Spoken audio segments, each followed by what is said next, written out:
दोस्तों स्वागत आप सभी का एक नए वीडियो में। तो कब है परिवर्तनी एकादशी? इस भादो महीने में अंतिम एकादशी परिवर्तनी एकादशी है। एकादशी कब पड़ रही है? इस दिन विष्णु जी करवट लेते हैं, इसका महत्व भी बताएंगे। तिथि, मुहूर्त, पारण का समय सब कुछ जानेंगे। परिवर्तनी एकादशी पर बहुत सारे लोग व्रत रखते हैं, इस व्रत का क्या फायदा होता है ये भी जानेंगे, क्योंकि भादो महीने के शुक्ल पक्ष की एकादशी को परिवर्तनी एकादशी कहते हैं। हिंदू धर्म में एकादशी का बड़ा महत्व है। इसे पद्मा एकादशी, जल झूलनी एकादशी के नाम से भी जाना जाता है। आपको बता दें, चातुर्मास के दौरान भगवान विष्णु क्षीर सागर में योग निद्रा में चले जाते हैं। इस दौरान सृष्टि के संचार का कार्य भगवान शिव को सौंपा जाता है। इस 4 महीने के दौरान करीब 8 एकादशी पड़ती है और हर एकादशी का विशेष महत्व होता है। परिवर्तनी एकादशी की बात करें तो इस दौरान भगवान विष्णु अपना करवट बदलते हैं, इसी कारण इसे परिवर्तनी एकादशी कहते हैं। ये भादो महीने की अंतिम एकादशी होती है।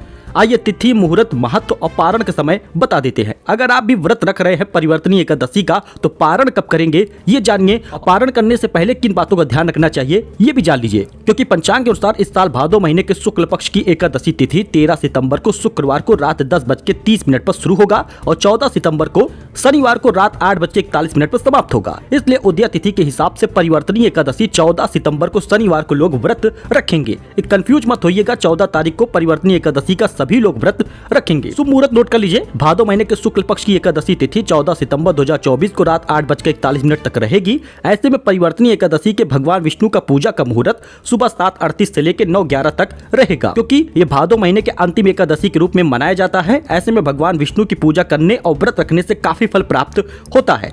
अगर आप व्रत हैं तो पारण कब करें? परिवर्तनी एकादशी में दिन भर व्रत रखने के बाद द्वादशी तिथि को व्रत का पारण करते हैं, यानी कि 14 तारीख को आपको पूरे दिन व्रत रखना है। 15 तारीख को सुबह 6:06 से लेकर 8:30 बजे तक व्रत का पारण कर लेना है। लेकिन ध्यान रहे कि पारण करने से पहले ब्राह्मण के लिए घर के कुछ अनाज को दान के लिए पहले से ही रख दीजिएगा। उसमें कुछ पैसे रख दीजिएगा, जैसे आटा, घर की कुछ सब्जियां, ये सब चीजें दान में रख सकती हैं। और साथ ही आप पैसा भी रखिएगा। ध्यान रहे कि व्रत का पारण तभी करते हैं जब दान वगैरह कर देते हैं। तो भगवान विष्णु की विधिवत पूजा करिएगा और इस व्रत को करने से मोक्ष की इच्छा पूरी होती है, पापों से मुक्ति भी मिलती है। तो आई होप कि आपको ये जानकारी पसंद आई हो। 14 सितंबर को भादो महीने के शुक्ल पक्ष की एकादशी तिथि रखी जाएगी, व्रत रहेगा। अगर आप व्रत करते हैं तो 14 तारीख को रखिएगा परिवर्तनी एकादशी का व्रत और 15 तारीख को व्रत का पारण करना होगा। अलग से कोई जानकारी चाहिए कमेंट करिएगा, उसके बारे में भी सुझाव देंगे। फिलहाल के लिए इतना ही, धन्यवाद।